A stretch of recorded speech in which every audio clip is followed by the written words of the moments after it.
Student, कैसे हैं आप सब। आज मैं यहाँ कंचन मैम आप सभी के लिए हिंदी विषय लेके आई हूँ। आज हम हिंदी विषय के व्याकरण में संज्ञा, सर्वनाम किसे कहते हैं, इनकी परिभाषा व इनके भेदों की भी पहचान करना सीखेंगे। और साथ ही साथ आज हम आपके हिंदी पाठ्यक्रम पर आधारित कुछ 4 नए टॉपिक्स पे भी बात करेंगे, जैसे भाषा, लिपि, बोली और व्याकरण क्या कहते हैं और ये किस तरीके से किसी भी व्याकरण में कार्य करते हैं। तो आइए सबसे पहले हम भाषा जान लें कि भाषा किसे कहते हैं। कक्षा 3 और 4 से ही हम पढ़ते आ रहे हैं कि विचारों के आदान प्रदान करने के माध्यम को ही भाषा कहते हैं। अर्थात सरल शब्दों में अगर हम ये कहें कि जब हम अपनी बातों को दूसरों तक बताते हैं, पहुंचाते हैं, उनकी बातों को ग्रहण करते हैं, इसी अभिव्यक्ति की प्रक्रिया को ही हम भाषा कहते हैं। तो भाषा क्या है बच्चों? भाषा विचारों के आदान प्रदान करने के माध्यम को ही हम भाषा कहते हैं। आप सभी जानते होंगे कि भाषा के कितने भेद हैं। भाषा के 2 भेद होते हैं, एक लिखित और एक मौखिक। लिखित भाषा में क्या होता है बच्चों? जब हम किसी को अपनी बातें लिख कर दूसरों तक पहुंचाते हैं तो वह लिखित भाषा के अंतर्गत आती है, और जब हम अपने भावों विचारों को दूसरों को बोलकर बताते हैं तो वह मौखिक भाषा के अंतर्गत आती है। जिस तरीके से मैं भी आपसे बात कर रही हूँ तो ये भी क्या है, एक भाषा का माध्यम है। तो चलिए, अगर आज हम भाषा के ऊपर बात कर रहे हैं तो हम ये भी जान लेते हैं हमारे भारत में कुल कितनी भाषा बोली जाती हैं। हमारे भारत में कुल 22 भाषाएं बोली जाती हैं, जैसे असमिया, गुजराती, बंगाली, नेपाली, मराठी, मलयालम, ऐसी अन्य कई भाषा हैं जो कुल मिलाकर के 22 भाषा होती हैं। ये 22 भाषा भारत के हर एक राज्य में, हर एक क्षेत्र में बोली व समझी जाती हैं। इन्हीं 22 भाषा जैसे कि असम में असमिया, गुजरात में गुजराती, महाराष्ट्र में मराठी, नेपाल में नेपाली व मलयालम केरल में बोली जाती हैं। इसी 22 भाषाओं में से एक भाषा हमारी हिंदी भी है, जो पूरे भारत में संपर्क भाषा के रूप में कार्य करती है। ये भाषा हमारे संविधान में 14 सितंबर 1949 को हिंदी भाषा को राजभाषा का दर्जा दिया गया है। केवल हमारी हिंदी ही भाषा ऐसी है जो कि भारत के पूरे राज्य व शहर व क्षेत्रों में बोली जाती है। हमारी हिंदी भाषा की एक और विशेषता यह है कि जिस तरीके से लिखी जाती है उस तरीके से पढ़ी व बोली भी जाती है। अब हम बात करते हैं अपनी लिपि की। लिपि क्या है? लिपि भाषा के लिखने के माध्यम व ढंग को ही लिपि कहा जाता है ना मज़ेदार की बात। अगर हम बात करें कि लिपि क्या होती है तो लिपि की परिभाषा बहुत सरल है। भाषा के लिखने के माध्यम को ही लिपि कहा जाता है। अगर हम अंग्रेजी की बात करें, अंग्रेजी की लिपि रोमन है। अगर हम मराठी की बात करें और पंजाबी की बात करें तो इनकी लिपि गुरुमुख है। अगर हम हिंदी की बात करें तो हमारी हिंदी की लिपि क्या बेटा? देवनागरी। बोलोगे तो नहीं? हमारी हिंदी की लिपि देवनागरी है। तो हर एक भाषा की अपनी एक अलग अलग लिपि होती है जिससे कि वह भाषा पहचानी जाती है। तीसरा पॉइंट है हमारा बोली। बोली क्या है? बोली वह है जहाँ एक सीमित क्षेत्र और वहाँ के लोगों द्वारा बोली जाने वाली भाषा को ही बोली कहा जाता है। जिस तरीके से जो लोग जहाँ पर रहते हैं वह जिस भी भाषा का इस्तेमाल करते हैं, वह प्रयोग करते हैं, वही भाषा उनकी बोली कहलाती है। चलिए अब हम अपने अंतिम पॉइंट पे आते हैं। हमारा अंतिम है पॉइंट व्याकरण। व्याकरण क्या होता है? व्याकरण ऐसा शास्त्र है जिसे हम किसी भी भाषा के शुद्ध व अशुद्ध होने का ज्ञान केवल व्याकरण से ही कर पाते हैं। किसी भी भाषा में बिना व्याकरण के ना तो हम उस भाषा को पढ़ सकते हैं और ना ही उसके अर्थों को जान सकते हैं। तो आपने समझा भाषा क्या है? भाषा विचारों के आदान प्रदान करने की प्रक्रिया को भाषा कहते हैं। लिपि भाषा के लिखने के ढंग को लिपि कहा जाता है। बोली किसी सीमित क्षेत्र और वहाँ के लोगों द्वारा बोली जाने वाली भाषा को ही बोली कहते हैं। और व्याकरण वह शास्त्र है जो हमें किसी भी भाषा के सही व गलत होने का ज्ञान करवाता है। तो बहुत सरल है ये। चलिए आज हम अपने टॉपिक पे आते हैं। आज हमारा, जैसे मैंने बताया कि आज हमारा टॉपिक क्या है, संज्ञा। संज्ञा क्या है, हम कक्षा तीसरी और चौथी से ही पढ़ते आ रहे हैं कि जो शब्द किसी व्यक्ति, वस्तु, स्थान, भाव, प्राणी आदि के बारे में बताते हैं, आदि का बोध कराते हैं, वह क्या है, संज्ञा है। क्या है इसकी परिभाषा, संज्ञा। व्यक्ति कोई भी हो सकता है, मोहन, सोहन, रोहन, ये सभी किस में आते हैं, व्यक्ति में आते हैं। वस्तु, यहाँ पे क्या है हमारे पास, कुर्सी है, बॉक्स है। इसी तरीके से वस्तु, ये पंखा, ये मेज, ये बोर्ड, ये सारे क्या हैं, वस्तु। इनके नाम को भी जो बोध कराते हैं उन्हें क्या कहते हैं, संज्ञा कहते हैं। अब बात करते हैं स्थान की। ये तो हमारे पास शिमला की पिक्चर है। स्थान में क्या क्या आ जाता है, जैसे दिल्ली, आगरा, जयपुर, ये सभी क्या हैं, स्थान हैं। इनके नामों का बोध कराने वाले शब्द को संज्ञा कहते हैं। भाव हमारे अंदर ही होते हैं, जैसे प्रेम, दया, करुणा, ये सारे भाव हमारे अंदर होते हैं। इसके साथ ही किसी की अच्छाई, बुराई, ऊंचाई, ये सारी क्या होते हैं, गुण दशा। वे शब्द जो किसी व्यक्ति, वस्तु, स्थान के भाव को बताते हैं, गुण दशा व स्थिति बताते हैं, वही सब क्या है, भाव है। भाव हमारे अंदर ही छिपे होते हैं, जैसे कि प्रेम, दया, करुणा, इन सब को दिखाने वाले नाम को ही संज्ञा कहते हैं। प्राणी में हर प्राणी, जैसे जो जीव जगत में पाए जाते हैं उनको प्राणी कहते हैं, जैसे कि हाथी, बिल्ली, चूहा, तितली, ये सभी क्या है, प्राणी। तो संज्ञा क्या कहते हैं, संज्ञा जो शब्द किसी व्यक्ति, वस्तु, स्थान, भाव, प्राणी आदि के नामों को बताते हैं उसे संज्ञा कहते हैं। तो क्या है परिभाषा, वे शब्द जो किसी व्यक्ति, वस्तु, स्थान, भाव, प्राणी आदि के नामों को बताते हैं वह संज्ञा कहते हैं। आप सभी जानते हैं हम सभी का कुछ ना कुछ नाम होता है, जैसे कि इस बोर्ड से सबको पता है और पहचान होती है कि यह बोर्ड है। टेबल से सब जानते हैं टेबल है। इन्हीं नामों को दिखाने वालों व दर्शाने वाले नामों को क्या कहा जाता है, संज्ञा कहा जाता है। ये सभी चीज़ें क्या हैं, संज्ञा हैं। अब हम बात करते हैं संज्ञा के भेद। संज्ञा के भेद कितने होते हैं, संज्ञा के 3 भेद पाए जाते हैं। पहला व्यक्तिवाचक संज्ञा, दूसरा जातिवाचक संज्ञा और तीसरा भाववाचक संज्ञा। व्यक्तिवाचक संज्ञा में क्या होता है, वे शब्द जो किसी विशेष व्यक्ति, वस्तु, स्थान, भाव आदि के बारे में बताते हैं वो व्यक्तिवाचक संज्ञा कहलाते हैं। उदाहरण के लिए अगर मैं बात करूं, जिसकी भी हम नाम की तरफ संकेत करके उसके बारे में बताते हैं वह सभी किसके अंतर्गत आ जाता है, व्यक्तिवाचक संज्ञा के अंतर्गत आ जाता है। उदाहरण के लिए सचिन तेंदुलकर अच्छा खिलाड़ी है, तो इसके नाम से ही पता चल रहा है कि ये विशेष है, तो ये कहाँ आ गया, व्यक्तिवाचक में आ गया। इसी तरीके से हम बात करते हैं इंडिया गेट, तो ये सभी को पता है, हम सभी बच्चे कहाँ घूमने जाते हैं, इंडिया गेट घूमने जाते हैं, तो ये विशेष स्थान है, तो ये कहाँ आ गया, व्यक्तिवाचक संज्ञा में आ गया। इसी तरीके से अगर मैं बात करूं फलों में से, मैं बोलूं कि फलों की मिठास सबको अपनी ओर आकर्षित करती है, तो मैं फल नाम से ये नहीं पता चल रहा कि वह फल में किस फल की बात कर रही हूँ। अगर मैं बोलूँ आम मीठा फल है, तो आम से, फलों में से मैंने आम के नाम को बता दिया, तो वह आम किस में आ गया, व्यक्तिवाचक संज्ञा में आ गया। अर्थात कहा जाए जब भी हम किसी के नाम की तरफ संबोधित करते हैं तो वह विशेष व निश्चित हो जाते हैं।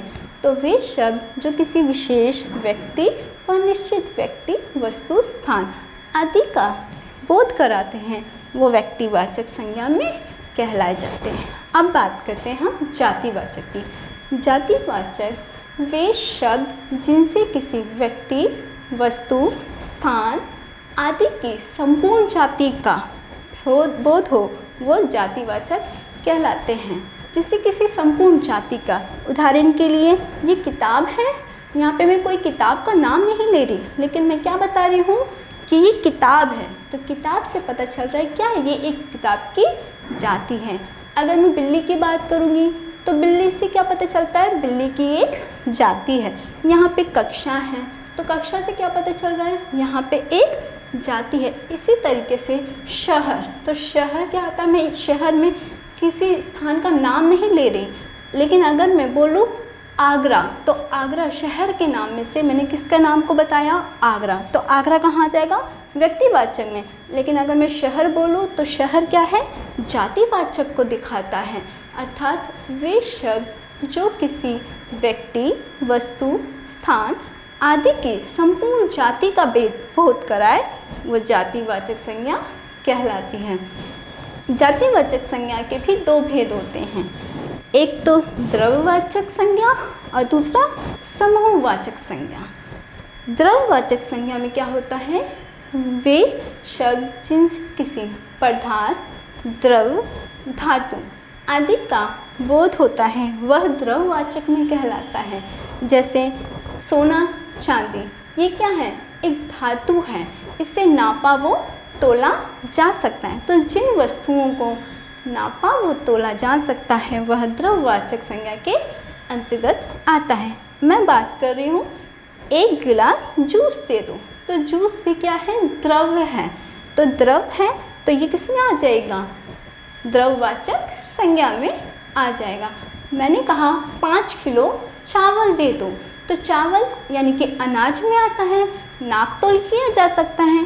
तो वे वस्तुएं, वे धातुएं, वे पदार्थ जिनका हम नाप तोल कर सकें आसानी से, वह किसके अंतर्गत आता है, द्रव्यवाचक संज्ञा के अंतर्गत आ जाता है। अब बात करते हैं समूहवाचक की।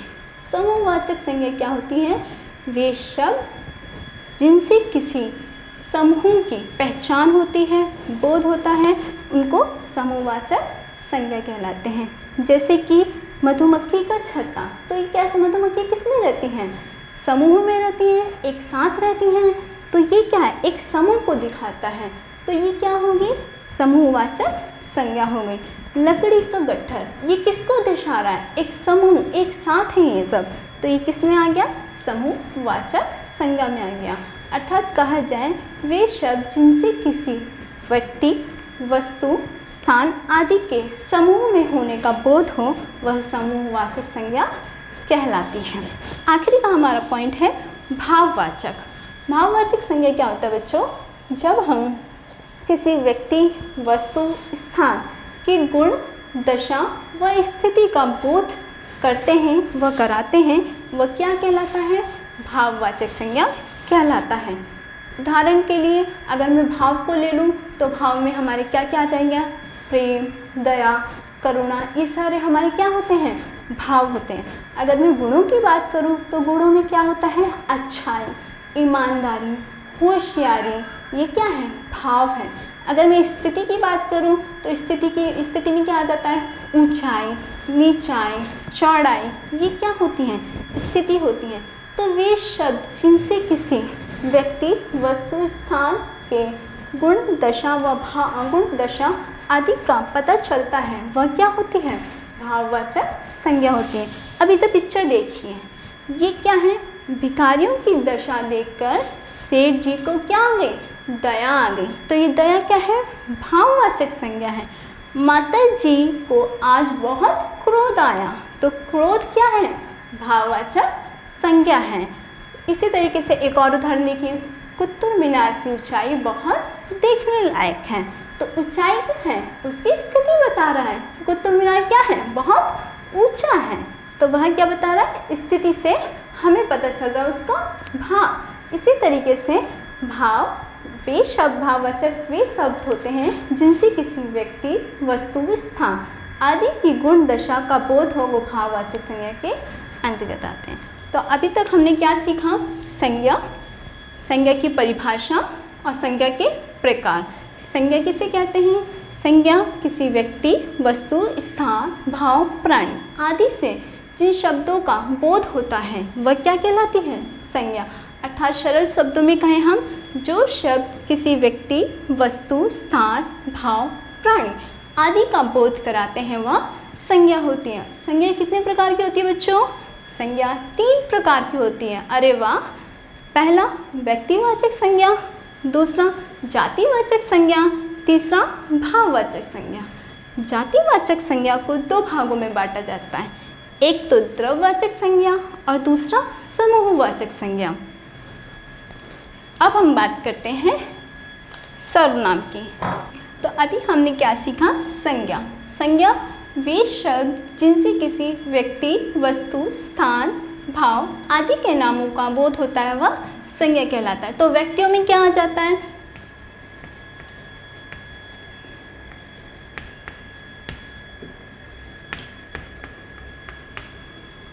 तो व्यक्तियों के नाम में क्या आ जाएगा? जैसे कि मोहन,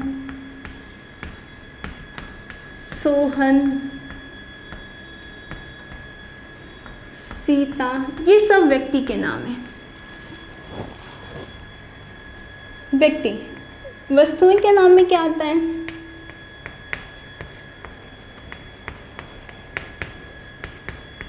जैसे ये पंखा, कुर्सी, मेज, ये सारी क्या हैं? वस्तुएं हैं। स्थानों के नाम की बात करते हैं तो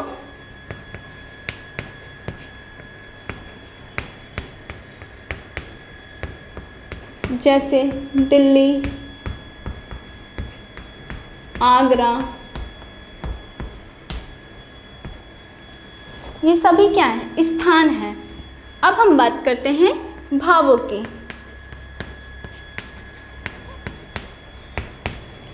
भावों के नाम में क्या आ जाता है? प्रेम, दया,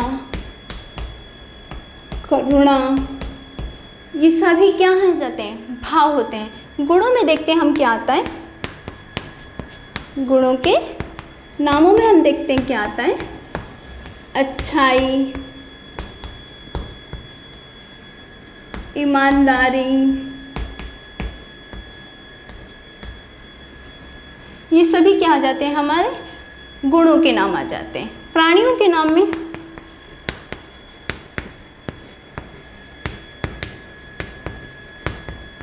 जैसे हाथी, घोड़ा, तितली, ये सभी क्या हैं? प्राणी हैं। तो वे शब्द जिनसे किसी व्यक्ति, वस्तु, स्थान, भाव, गुण, प्राणियों आदि के नामों का बोध होता है, ये सभी क्या कहलाती हैं?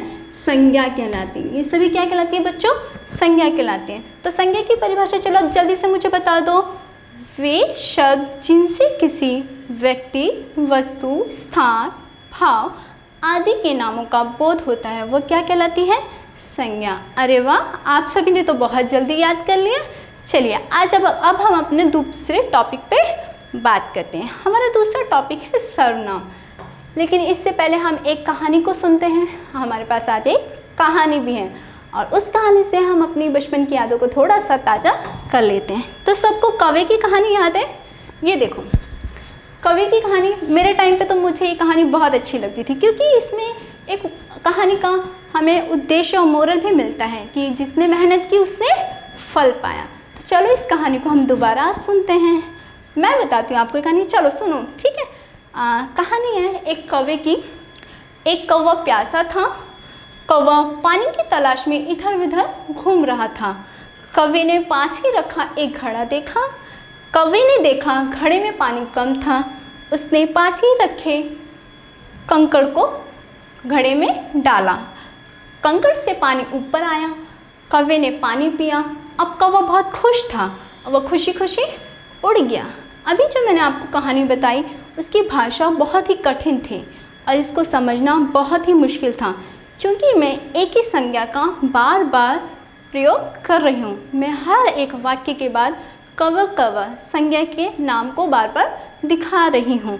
तो अब इस कहानी को हम दोबारा से सुनते हैं। एक कौवा प्यासा था और वह पानी की तलाश में इधर उधर घूम रहा था। अचानक उसने एक घड़ा देखा। उसने देखा घड़े में पानी कम था। कौवे ने उस घड़े में पास ही रखे कंकड़ और पत्थरों को उस घड़े में डाला, जिससे कि पानी ऊपर आया। अब उसने पानी पिया। अब कौवा बहुत खुश था और वह उड़ गया। अभी क्या है, कहानी बहुत ही सरल और स्पष्ट हुई। क्यों? क्योंकि इसमें मैंने कौवे की जगह वह, उसने, फिर ऐसे शब्दों का इस्तेमाल किया। तो जो शब्द संज्ञा के स्थान पर प्रयुक्त हो उसे सर्वनाम कहा जाता है। यह, वह, उसने, ये सभी शब्द क्या हैं? सर्वनाम हैं। तो चलिए हम सर्वनाम किसे कहते हैं, इनकी परिभाषा भी समझते हैं। सर्वनाम, सर्वनाम संज्ञा के स्थान पर प्रयुक्त होने वाले शब्द को सर्वनाम कहते हैं। सर्वनाम के कितने भेद होते हैं? सर्वनाम के 6 भेद होते हैं। जैसे पहला पुरुषवाचक सर्वनाम, दूसरा निश्चयवाचक सर्वनाम, तीसरा अनिश्चयवाचक सर्वनाम, चौथा प्रश्नवाचक सर्वनाम, पांचवा संबंधवाचक सर्वनाम और छठा निजवाचक सर्वनाम। तो सबसे पहले हम पुरुषवाचक सर्वनाम की बात करेंगे। तो पुरुषवाचक सर्वनाम वे होते हैं जिनसे बोलने वाले, सुनने वाले और अन्य तीसरे व्यक्ति का बोध होता है, वह पुरुषवाचक सर्वनाम कहलाते हैं।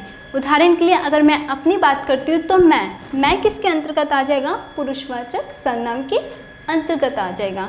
तुम, तो तुम किसके अंतर्गत आएगा? पुरुषवाचक सर्वनाम के अंतर्गत आ जाएगा। वह, जो हम तीसरे की बात कर रहे हैं, तो वह भी किसके अंदर आ जाएगा? पुरुषवाचक सर्वनाम के अंतर्गत आ जाएगा। वे शब्द जिसमें बोलने और सुनने वाले और तीसरे अन्य व्यक्ति की बात की जाए, वह सभी पुरुषवाचक सर्वनाम के अंतर्गत आ जाएगा। जैसे कि मैं अभी आपको क्या कर रही हूँ? पढ़ा रही हूँ, तो यहाँ पे मैंने अपना नाम नहीं लिया।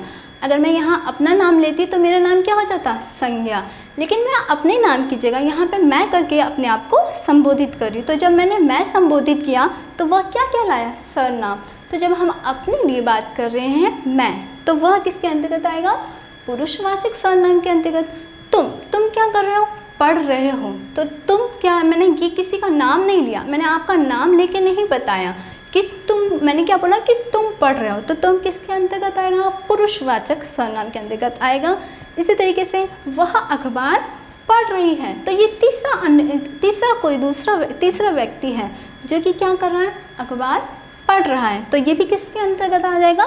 पुरुषवाचक सर्वनाम के अंतर्गत आ जाएगा। तो इसकी क्या परिभाषा है पुरुषवाचक सर्वनाम की? सर्वनाम के स्थान पे मैं, बोलने वाला, तुम, सुनने वाले और तीसरा जब अन्य व्यक्ति की बात होती है तो वह पुरुषवाचक सर्वनाम के अंतर्गत आएगा। अब बात करते हैं निश्चयवाचक सर्वनाम की। जिन सर्वनाम शब्दों से किसी व्यक्ति, वस्तु, प्राणी का निश्चय होने का पता चलता है, वह निश्चयवाचक सर्वनाम के अंतर्गत आता है। जैसे कि यह, वह, वो, वे, ये सभी क्या है? जिसका उसकी निष्ठा का पता चले, निश्चय हो कि ये वही है। जैसे कि यह रोहन की गेंद है, तो इससे पता चल रहा है कि ये रोहन की ही गेंद है, तो ये क्या है? निश्चयवाचक सर्वनाम है। मैंने कहा है कि टेबल मेरा है, तो यह क्या है? टेबल मेरा है, तो इससे क्या पता चल रहा है? निश्चयवाचक सर्वनाम के अंतर्गत आता है। तो यह मैंने बोला यहाँ पे, यह मेरा है, यह डस्टर मेरा है, तो यह क्या पता चल रहा है? निश्चय है कि यह मेरा ही है, तो निश्चयवाचक सर्वनाम के अंतर्गत आया। अब बात करते हैं हम अनिश्चयवाचक सर्वनाम की। अनिश्चयवाचक सर्वनाम वे होते हैं जिनसे किसी व्यक्ति, वस्तु व प्राणी का होने या ना होने का पता ठीक से नहीं चल पाता, उसको अनिश्चयवाचक सर्वनाम के अंतर्गत रखा जाता है। जैसे कि कुछ, कोई, ये सब क्या है? अनिश्चय सर्वनाम है। जैसे कि गिलास में कुछ पड़ा है, तो हमें ये नहीं पता कि गिलास में क्या पड़ा है, तो हमने किस शब्द का इस्तेमाल किया? कुछ, कि गिलास में कुछ पड़ा है, तो ये क्या है? कुछ अनिश्चयवाचक सर्वनाम है। कोई बाहर खड़ा है, तो कोई क्या है? हमें नहीं पता कि कौन है, हम स्पष्ट रूप से बता नहीं सकते कि बाहर कौन खड़ा है, तो ये क्या है? अनिश्चयवाचक सर्वनाम है। तो अनिश्चयवाचक सर्वनाम वे होते हैं जिनसे किसी व्यक्ति, वस्तु व प्राणी के होने ना होने का पता ठीक से नहीं चल पाता, वह सब क्या है? अनिश्चयवाचक सर्वनाम है। अब बात करते हैं हम प्रश्नवाचक सर्वनाम की। प्रश्नवाचक सर्वनाम वे होते हैं जिनसे कि प्रश्नों को पूछा जाता है। जैसे कि कौन, किसका, कहाँ, ये सब किसके अंतर्गत आते हैं? प्रश्नवाचक सर्वनाम के आते हैं। तो वे सर्वनाम शब्द जिनसे किसी के प्रश्न पूछने का बोध होता है प्रश्नवाचक सर्वनाम के अंतर्गत आता है। उदाहरण के लिए, बाहर कौन खड़ा है, तुम क्या खा रहे हो, तुम कहाँ जा रहे हो, तो कहाँ, क्या, कौन, ये सब क्या है, प्रश्नवाचक सर्वनाम है जिनसे कि हम प्रश्नों को पूछते हैं। हमारा पांचवा है संबंधवाचक सर्वनाम। संबंधवाचक जब हम एक बात को दूसरी बात से जोड़ने के लिए करते हैं तो वह वाक्य और वह सर्वनाम किसके अंतर्गत आता है, संबंधवाचक सर्वनाम के अंतर्गत आता है। तो इसकी परिभाषा, वे सर्वनाम शब्द जिनसे किसी एक बात को दूसरे बात से या एक व्यक्ति को दूसरे व्यक्ति से जोड़ने के संबंध को बताता है वह संबंधवाचक सर्वनाम के अंतर्गत आता है। उदाहरण के लिए अगर हम बात करें, जिसने मेहनत करी उसने फल पाया। अब हमें नहीं पता, हम एक के लिए ही बोल रहे हैं। अब हमने ये बोला कि जिस भी व्यक्ति ने मेहनत करी उसने फल पाया, तो हम पहले व्यक्ति को दूसरे व्यक्ति का क्या बता रहे हैं, संबंध। अब दूसरा देखिए उदाहरण, जो जैसा बोएगा वो वैसा पाएगा। तो जो, हमें ये नहीं पता हम किसके लिए बोल रहे हैं, अब वो वैसा पाएगा। तो जो, सो, जो, वो, ये सब क्या है, एक दूसरे का संबंध बता रहे हैं। तीसरा उदाहरण देखिए, जिसे चाहो बुला लो। तो यहाँ पे क्या, हमें नहीं पता कि वो कौन आएगा, लेकिन हम बोल रहे हैं, संबंध बता रहे हैं कि जिसे चाहो उसे बुला लो। तो ये क्या बता रहे हैं हम, संबंध उसका बता रहे हैं। तो ये किसके अंदर आएगा, संबंधवाचक सर्वनाम के अंतर्गत आएगा। एक आखिरी का हमारा सर्वनाम का भेद बचा, निजवाचक। निजवाचक सर्वनाम के वे शब्द जिनसे मैं, स्वयं, खुद, इन शब्दों का बोध होता है वह निजवाचक सर्वनाम के अंतर्गत कहलाता है। जैसे कि मैं अपना काम स्वयं कर लूँगी, तो मैं क्या होगी, निजवाचक सर्वनाम हो गई। हमें अपना काम स्वयं करना चाहिए, तो स्वयं क्या हो गया, निजवाचक के अंतर्गत हो गया। तो ये है हमारे सर्वनाम।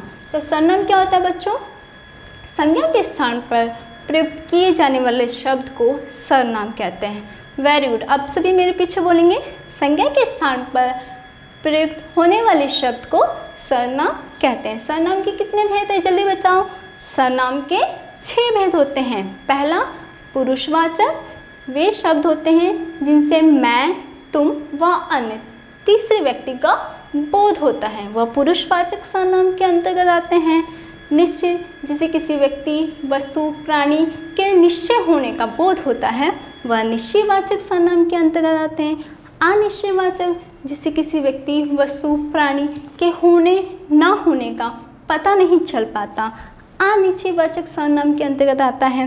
प्रश्नवाचक सर्वनाम, जब हम किसी से प्रश्न पूछते हैं, क्या, कौन, ऐसे करके जब हम प्रश्न पूछते हैं तो वह प्रश्नवाचक सर्वनाम के अंतर्गत आता है।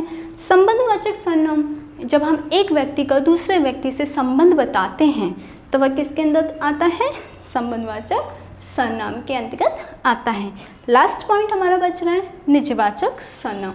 निजवाचक सर्वनाम, जब हम अपने लिए, खुद के लिए बात करते हैं, स्वयं के लिए बात करते हैं, तो वह किसके अंतर्गत आता है, निजवाचक सर्वनाम के अंतर्गत आता है। तो आज हमने क्या क्या सीखा बच्चों, आज हमने सीखा संज्ञा, संज्ञा की परिभाषा, सर्वनाम, सर्वनाम की परिभाषा। तो संज्ञा क्या है, वे शब्द जिनसे किसी व्यक्ति, वस्तु, स्थान, भाव और प्राणी आदि के नामों का बोध होता है वह संज्ञा कहलाते हैं। तो जल्दी बताओ, संज्ञा के कितने भेद होते हैं, संज्ञा के 3 भेद होते हैं।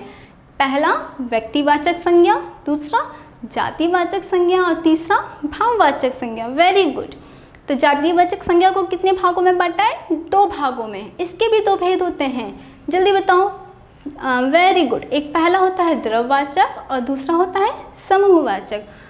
और हमने क्या सीखा आज, सर्वनाम। सर्वनाम किसे कहते हैं, संज्ञा के स्थान पर प्रयुक्त किए जाने वाले शब्द को ही सर्वनाम कहते हैं। और सर्वनाम के कितने भेद होते हैं, सर्वनाम के 6 भेद होते हैं। Very good. अच्छा, आज हमने जो सीखा, इन सभी को आप किसी नोटबुक या कॉपी में भी इनकी परिभाषाओं को लिख सकते हैं। इसके साथ अगर आपको किसी भी प्रश्नों में कुछ समझ नहीं आता तो आप हमें कमेंट बॉक्स में लिख के बता सकते हैं। आपको ये वीडियो कैसी लगी आप ये भी कमेंट करके बताइए। और साथ ही साथ आज का आपका होमवर्क है कि आपको भाववाचक संज्ञा के कुछ उदाहरण लिख के रखने हैं, जैसे कि भाववाचक में क्या क्या हम लिख सकते हैं। अभी जैसे कि मैंने बताया कि भावों के नाम में प्रेम, दया, करुणा, इनके ऊपर आप कुछ वाक्य भी बना सकते हैं। तो आज की क्लास को आज हम यहीं ख़त्म करते हैं। Thank you.